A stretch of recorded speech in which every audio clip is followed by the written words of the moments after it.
Hey yo, how's it going? Cheers! Cheers, good morning. Oh, you guys can't see me, and we're not even on the right screen. Well, well, well.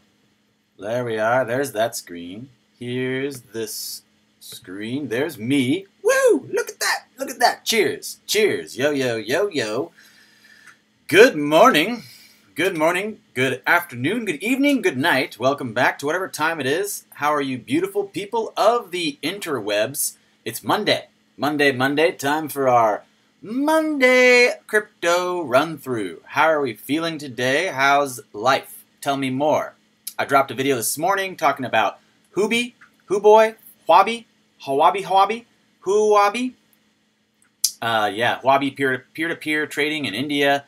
I'm also looking at them launching that platform all over. Why not? Why not? What is the deal? What's the deal? Let's say hey to everybody. How are you guys feeling this morning? Thanks for joining us. JMQ is first.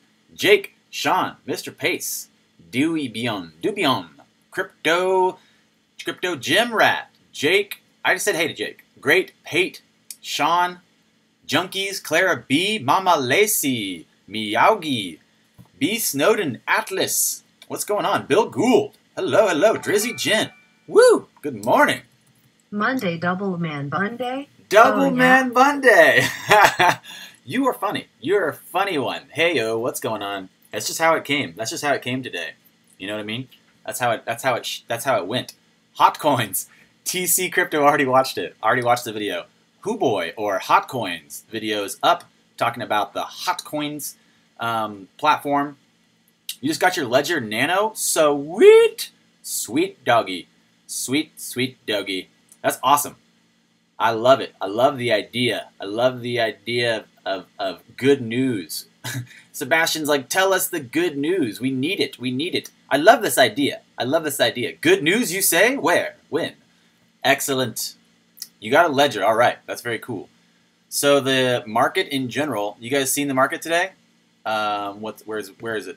Where's that tab? Boom. 47% dominance in Bitcoin. Bitcoin's at 8132. Uh-oh. It broke it. That's not the right one. Stop it. Bitcoin at 8132. Ethereum's at under 500 still. XRP's under 45 cents. Everything's in the red all the way down the line. Tron.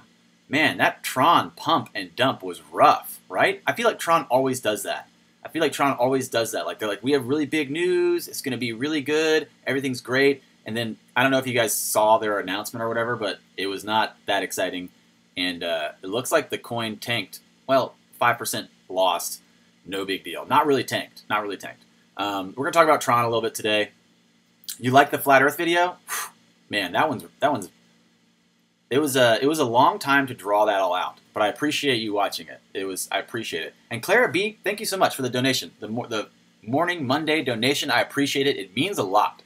So we looked at a couple different things. We did the Hubi video, and people were asking about Ethereum Classic yesterday. So I did a bunch of research on Ethereum Classic. If you guys are into that conversation still, I did my research. I'm making a video about Ethereum Classic as well, so you guys can look out for that dropping.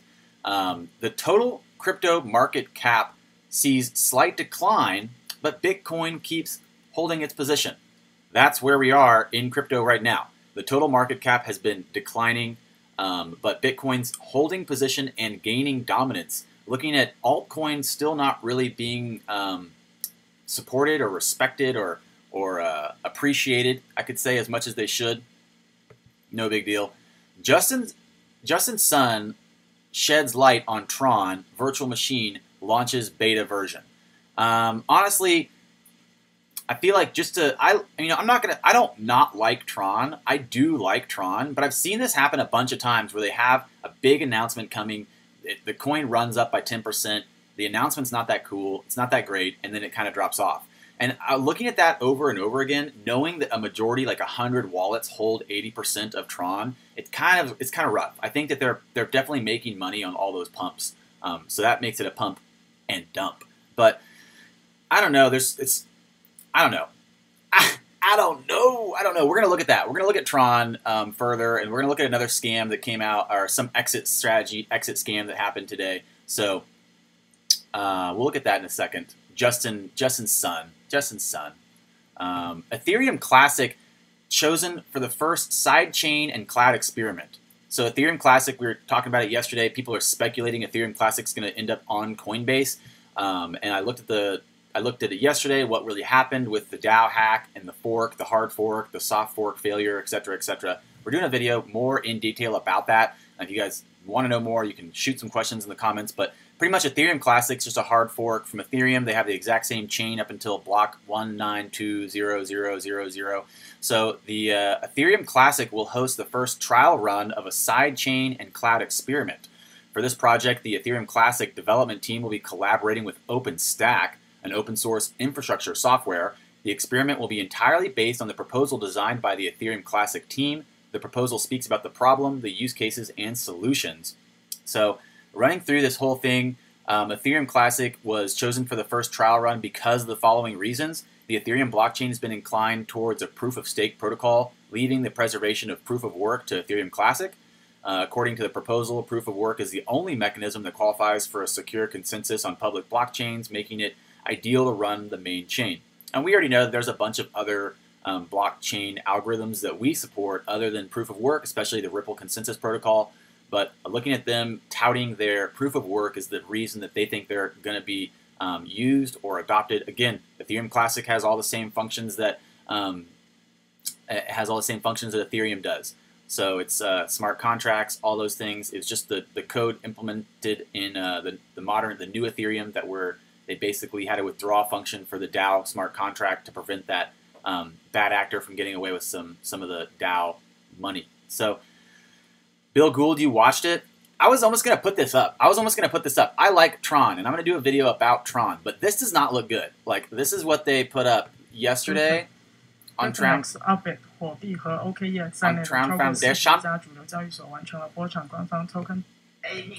This is what they put up yesterday on Tron Foundation, and I just watched a little bit of it. This is what I think Bill Gould said he watched and he couldn't understand it.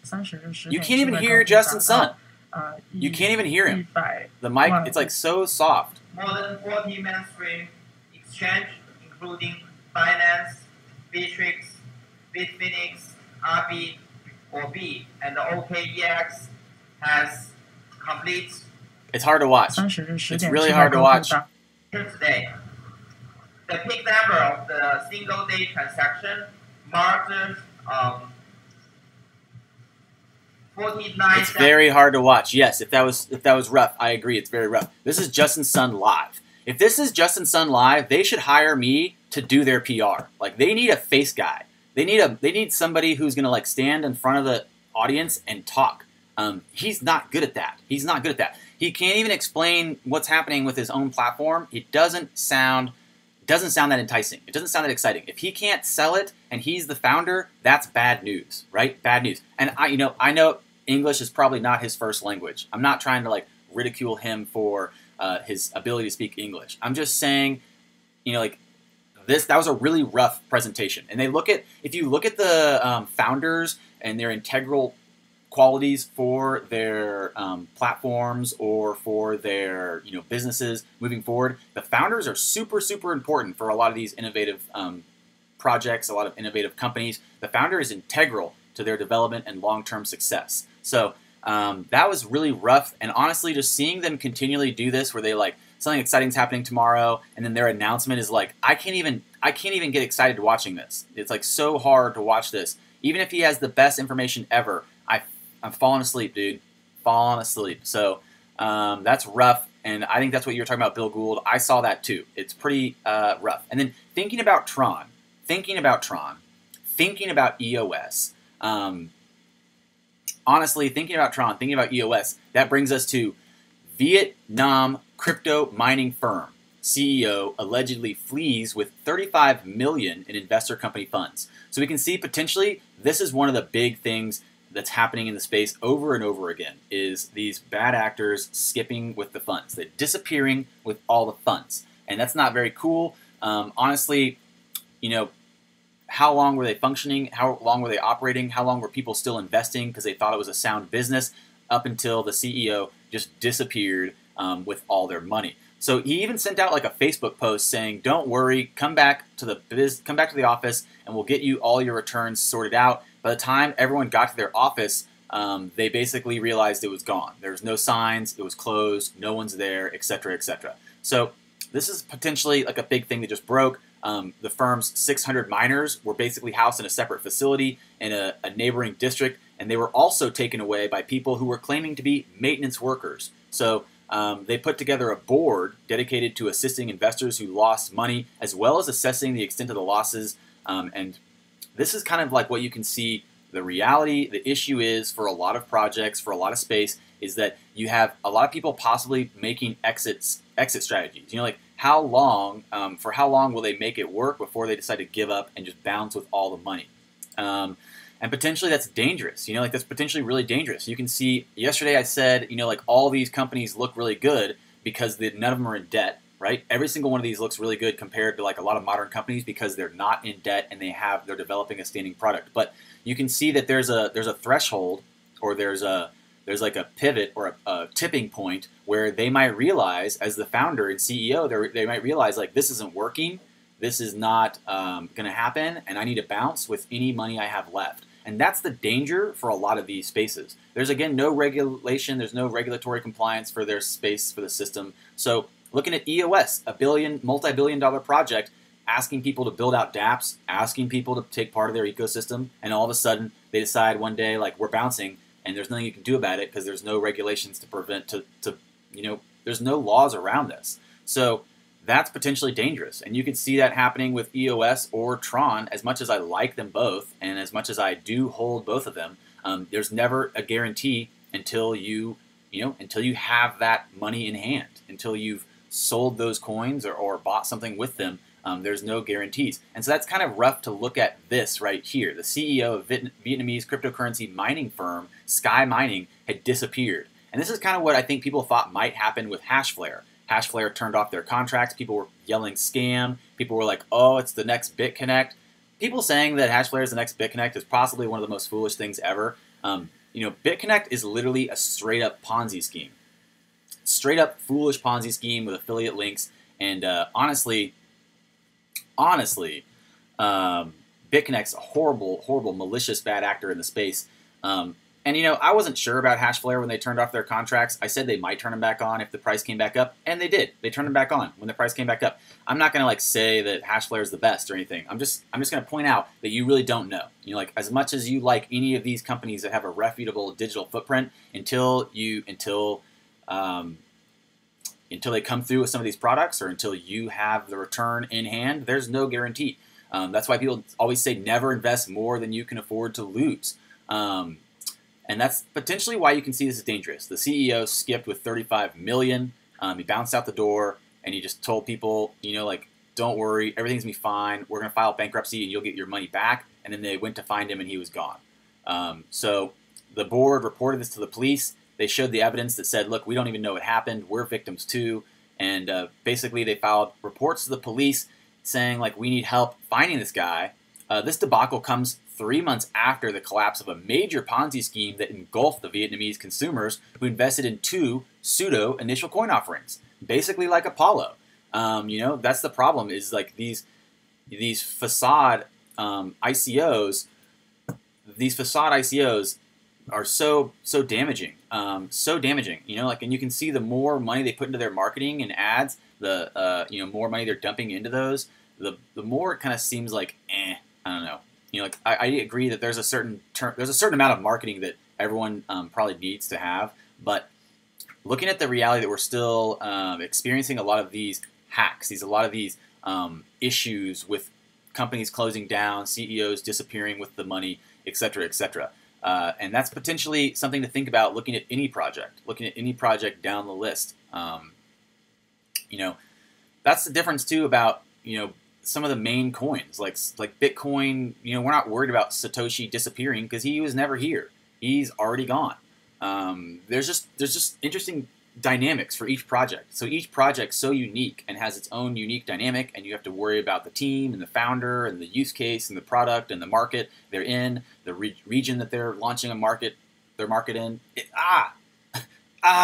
So a lot of information to be aware of, but again, the potential for risk being high because the potential for reward is very high as well.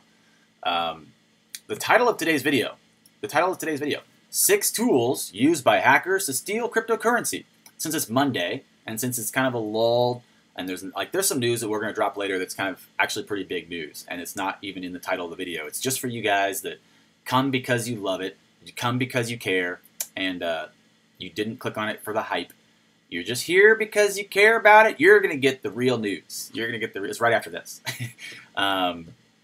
6 tools used by hackers to steal cryptocurrencies. Well, there's a lot of issues. A lot of people getting hacked, a lot of people getting scammed. People still to this day dropping they're dropping comments on my videos like, I was losing all the money in the world until I found Patrick Sir Thomas and I emailed him all my BTCs and now I'm rich because I sent him all my money and it's great.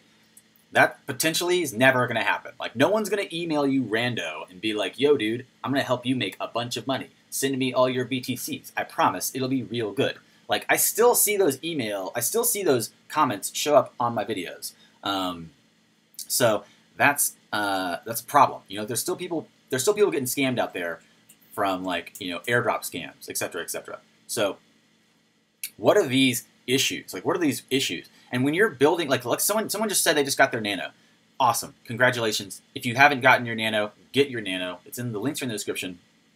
Use my link. It gives me a little bit of credit and it helps me keep making videos for you guys. By the way, I'm almost on the pinnacle of being able to make more time to make more videos. And it's like a threshold I'm crossing.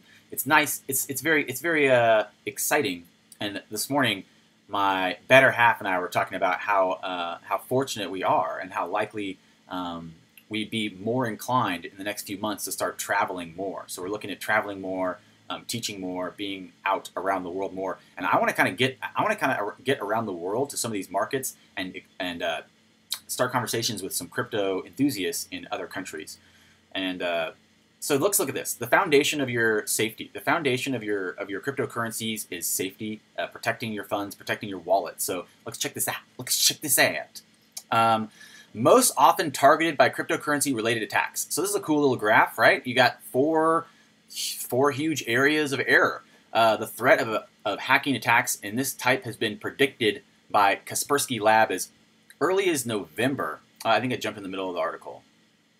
Let's go up.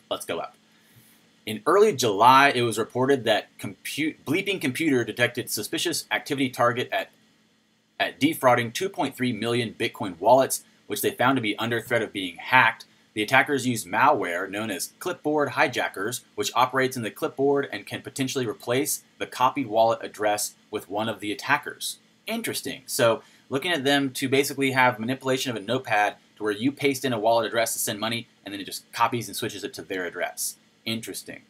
The threat of hacking attacks of this type has been predicted by Kaspersky Lab as early as November of last year. They did not take long to become a reality. For the time being, this is one of the most widespread types of attacks that's aimed at stealing users' information or money, with the overall estimated share of attacks to individual accounts and wallets being about 20% of the total number of malware attacks. That's crazy. Malware attacks, guys. And there's more. On July 12th, Cointelegraph published the Kaspersky Lab report, which stated that criminals were able to steal more than 9 million in Ethereum through social engineering schemes. The social engineering schemes are the ones we're talking about where they're saying, like, email me and I'll help you trade, or email me 0.5 Ether and you'll get 5 Ether back. Those are social engineering schemes. So also looking at the 9 million stolen from Ethereum, we were talking about Ethereum Classic earlier in the video. Someone asked about Ethereum Classic yesterday. The original Ethereum hard fork to Ethereum and Ethereum Classic was from the DAO hack. It was from the DAO hack and the debate about how to move forward with the hack. And so in reality, the fact is that we're still very early in the space. People are still, these are a lot of shifting and changing foundational plates that we're trying to stand on. So looking at where we're headed and what happens, there's a lot of issues with safety and security. So looking at these most often targeted by cryptocurrency-related attacks, it looks like businesses is the biggest bracket. Exchanges and businesses are the biggest two chunks, and then consumers, and then governments. So exchanges are often targeted the most. Exchanges are literally often targeted the most. Businesses right after that. So like SMEs, probably like small to medium-sized enterprises, targeted next. So as already mentioned, Bleeping Computer Portal, which works on improving computer literacy, writes about the importance of following at least some basic rules in order to ensure a sufficient level of protection. Most technical support problems lie not with the computer, but with the fact that the user does not know the basic concepts that underlie all issues of computing. These concepts include hardware, files and folders, operating systems, internet, and applications. The same point of view is shared with many cryptocurrency experts. One of them, Oriel Oriahan, an investor and entrepreneur, places emphasis in the personal responsibility of users in a dedicated Hacker Noon blog.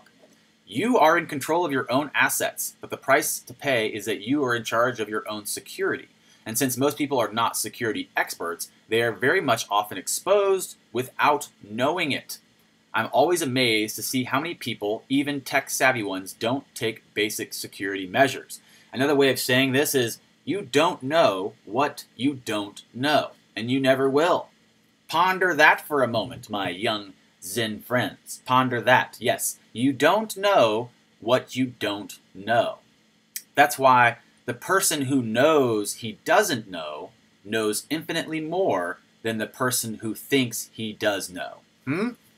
That's right. That's right. Important lessons from life in crypto right here. That's right. So yeah, he who thinks he knows far less than those who know they don't know. And the idea of that really is that the more you learn about something, the more you realize there's a lot more to learn. The more you realize that I'm not as knowledgeable as I thought, I should probably keep learning. And that's pretty much the idea, back to the idea of chasing perfection. The Fibonacci sequence and the golden ratio, chasing perfection, looking at the idea of continual refinement, at all times, no matter how far you've progressed. Always work to do. Mindfulness, probably at the root. Mindfulness, probably at the root of refinement. So 250 million potential victims. That's a lot. 250 million potential victims. A study conducted by the American company Foley and Lardner showed that 71% of a large cryptocurrency trader and investor attribute theft of cryptocurrency to the strongest risk that negatively affects the market.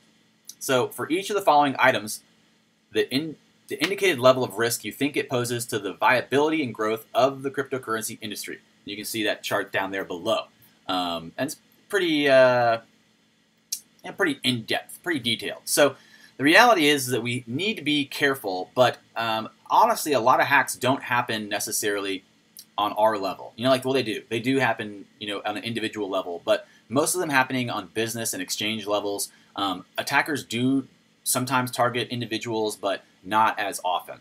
So looking at attacks on the blockchain and cryptocurrency exchanges and looking at faulty ICOs usually. Faulty ICOs or just malicious ICOs. So exciting things on a Monday. I think it's important for us to have our safety, our security set up well. So if you have two-factor authentication possibilities in any of your accounts, you should probably turn them on.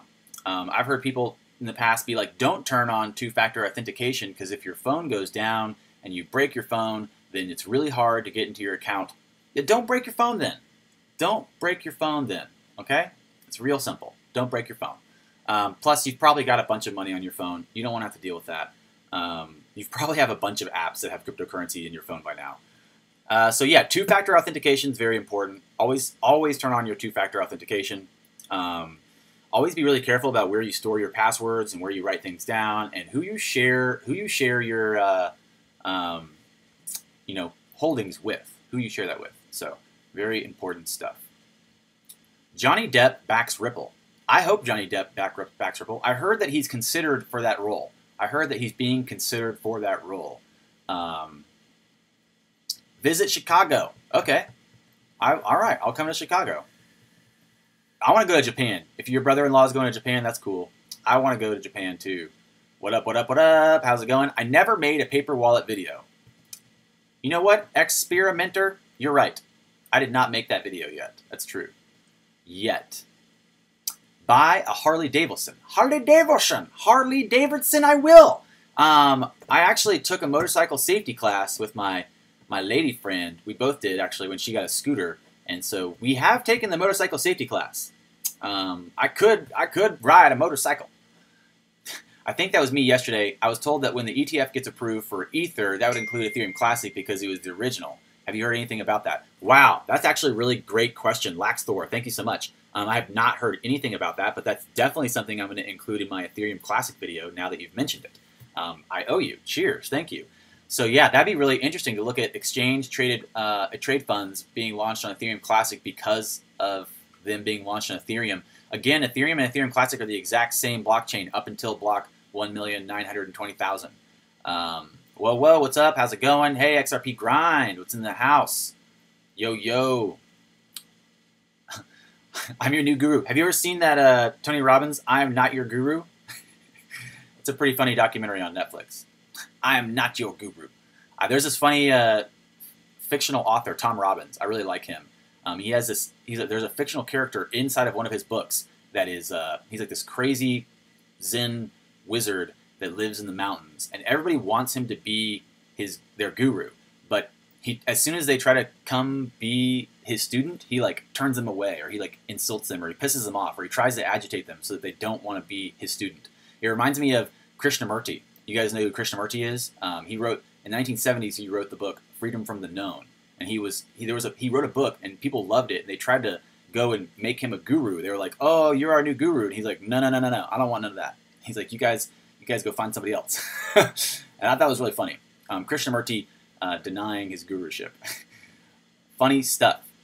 Check out that Tony Robbins. You Are Not My Guru, and the Tom Robbins book.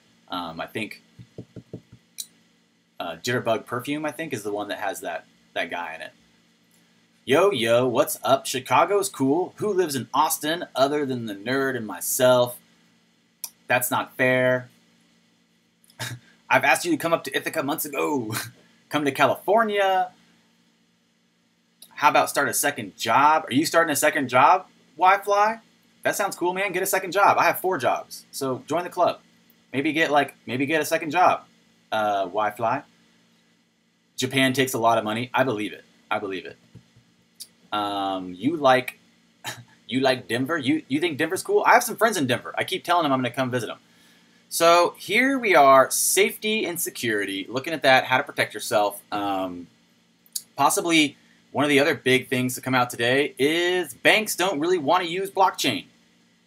Banks don't really want to use blockchain. Well, says who? All the banks got together and decided to make an announcement. They decided to make an announcement with this private meeting they have. So I guess they decided to make a group announcement. They do not want to use blockchain. That sounds kind of like a stretch. That sounds like quite a stretch, especially since we know most of these people are developing their own blockchain tech.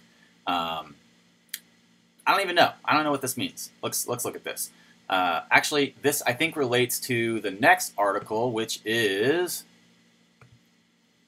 this one's up as well.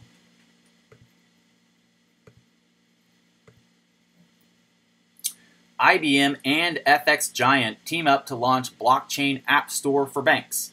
Wow, that sounds kind of like the opposite of what we were just talking about. So FX, our financial institutions do not want to use blockchain. But IBM and financial institution giants are teaming up to launch blockchain app store. Okay, that sounds good. That sounds great. So IBM thinking that if they make a app store, if they make a blockchain app store, that banks will be more likely to come join their platform. So that sounds good. They think they need a marketplace. Basically, they have this thing called Ledger Connect, and it's they want to basically have a marketplace for people to be able to go and check out apps for their banking needs. They want more banking needs with apps. That's what everybody wants. That is what everybody wants. U.S. and China trade war. Now, this is honestly what probably the headline should have been, and it's probably, I don't even know how real it is, but it sounds pretty dangerous. It sounds real dangerous. China-U.S. trade war over world currencies, or over currency in general. What does this mean? You know, we've had a lot of interesting developments with Trump's tariff initiatives and his recent geopolitical agenda, but 1 month Bitcoin price graph, as the native currency devalues, rich people turn towards the safest investment mode, which is currently served by Bitcoin. Is that true? Is that true? Are people rushing to Bitcoin? If the trade war continues, Bitcoin price is expected to go even a bit higher as people swap their currencies for Bitcoin. Lately, Bitcoin is also seen as a preferable option over gold. Bitcoin now referred to as the digital gold. Digital gold, huh? It all makes sense. It's all coming together. Smash that like button. That's right. Smash the like button, guys. Krishnamurti, you guys are dropping Krishnamurti names in here. Moonboy, I like it. Moonboy, I like your style. Chicago pizza. Okay, I'll get some pizza in Chicago.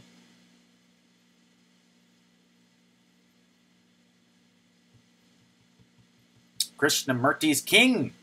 That sounds cool. Let's do a group vacation then. Let's do it. Yo, what's up, man? How are you? David Schwartz discusses the IBM strategy and reference compared to Ripple strategy in the latest Bear XRP video. Yeah, I retweeted that one this morning. I really like that one. It's kind of long, but it was cool. So, U.S.-China trade war. And right as this seems like, well, that's really exciting, Brendan, or Kungfu, or whatever you think my name is.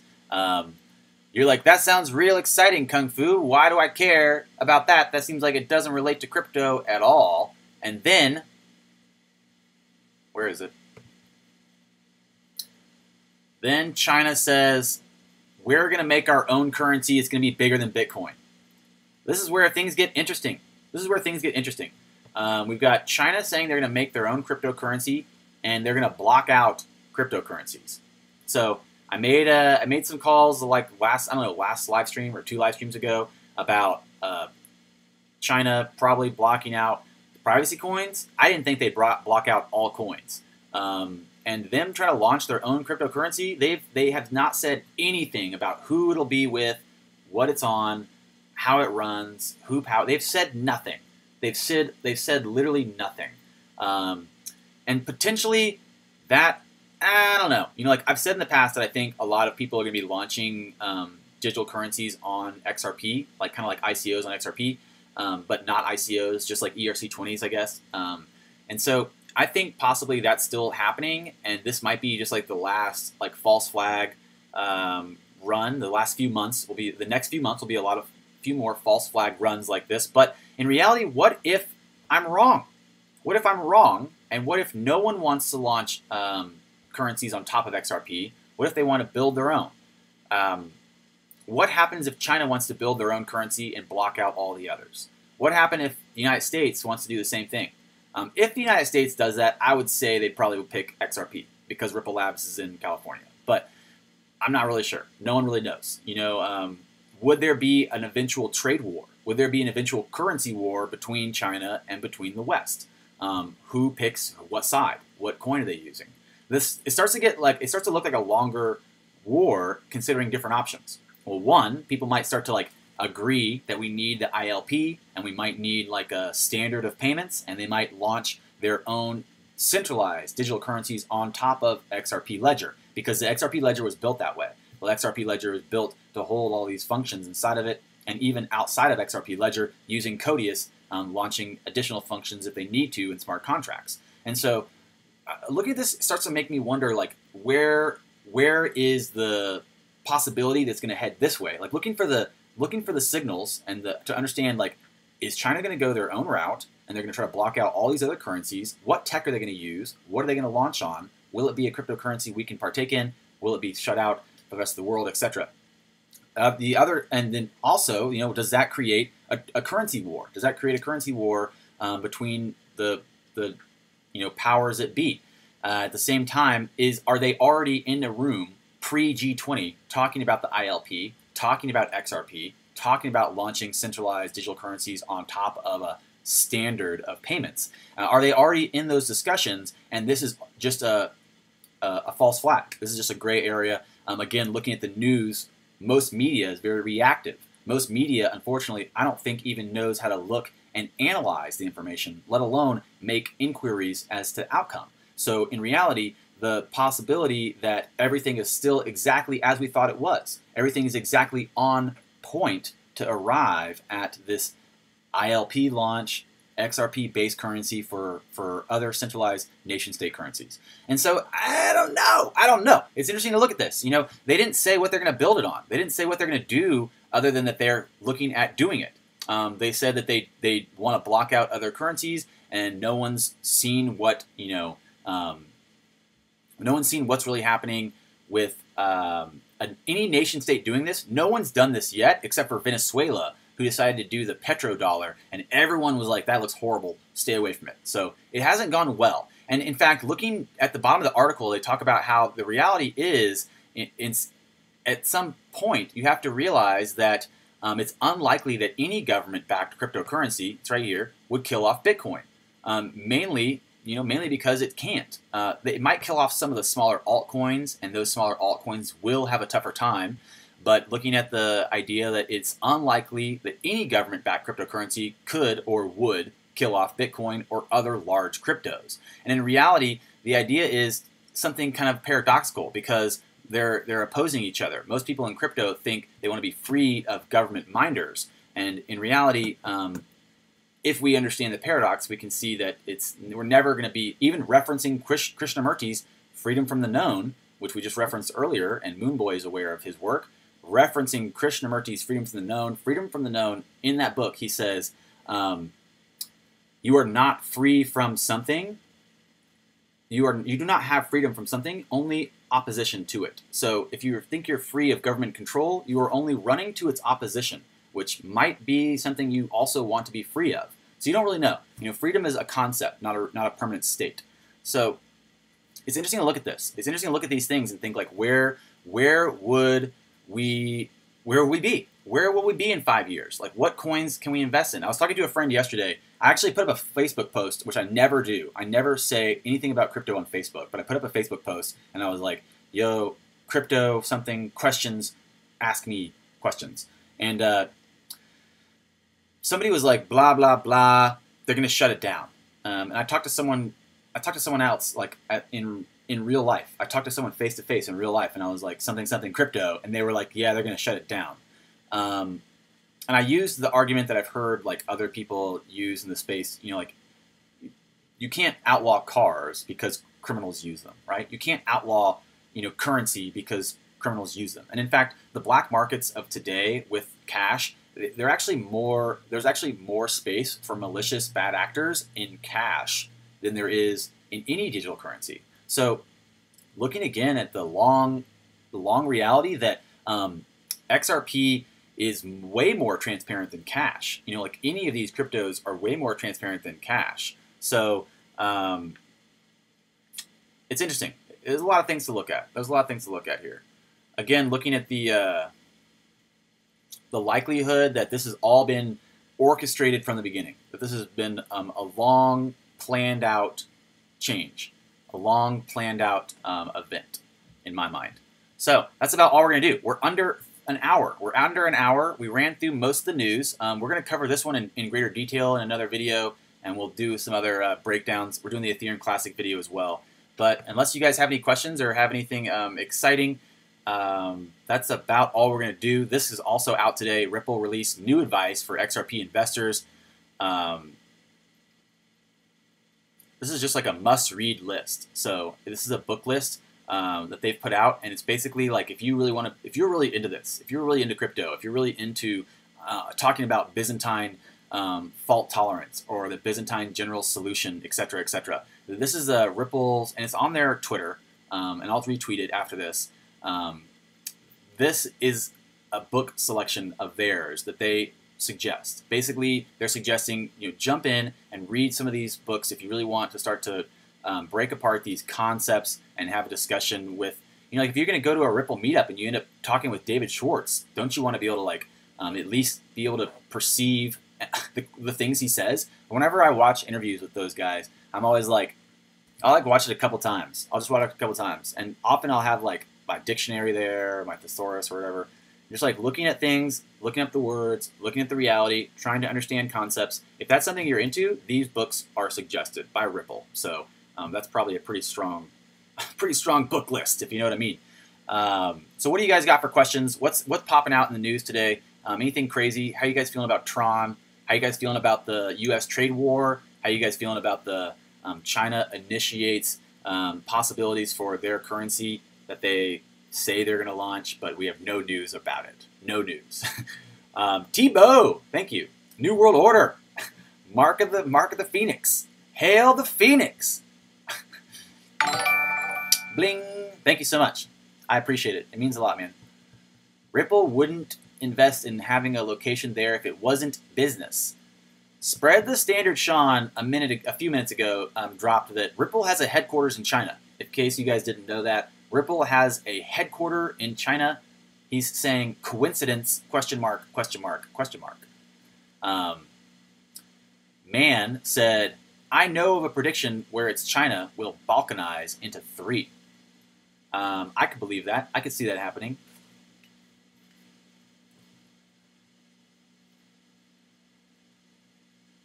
Moonboy Prime's like dropping a bunch of like great little one-liners.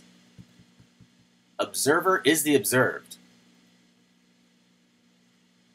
We are all running all the time from what we are. Nothing to do, nothing to gain. If you guys have never read any Krishnamurti, I do like him. His book Freedom from the Known is really cool. He does a great job of kind of breaking apart concepts, I think, and really kind of like offering you, when you go to school and you like learn how to regurgitate information for your test, and people are like, that's not really learning, you're just regurgitating information. And then sometimes you go to school and like you have one of those teachers that just like wants to talk with you and he wants to chat and you like have a conversation and you end up, learning about something you didn't even know you cared about. That's what reading Krishnamurti's like. That's what reading Krishnamurti's like. You're literally just reading about concepts and you're like, whoa, I didn't even know this was cool. This is something I like. So I'm gonna start doing maybe some book reviews because there's a lot of books that I love reading. I grew up reading a lot more than I do now, probably, definitely. But I love specific authors too. Daniel Quinn's one of my favorites. So if you guys are looking for, especially you younger generations, and I mean no exclusions, anybody could pick this book up and read it. If you guys are looking for something that you want to read, it's really fun. Daniel Quinn's book Ishmael. Ishmael, so strong, super strong. I think they have a movie out too, but don't watch the movie. Just read the book. We're about 45 minutes. Covered most of the news today. Nothing too crazy happening. Consolidation of Bitcoin dominance heading up to 48% as Bitcoin stays above 8K. And again, seeing Ethereum Classic run slightly in the green, but nothing else is green. Everything else is red all the way down the line. And Tron taking a big dip today after their weird announcement. We're going to do some videos about that too. So thanks a bunch, everybody, for tuning in. Thanks for joining us. If you haven't already, don't forget to click that subscribe button, click that like button, give me a thumbs up. Trying to stay under an hour, so we did pretty good. We did pretty good here. We're at 45 minutes, and that is all. Bye-bye. Farewell. Remember to keep your stuff safe. Be secure. Safety first. Farewell. Adios. I know. It's over already. Bye-bye. Bye-bye.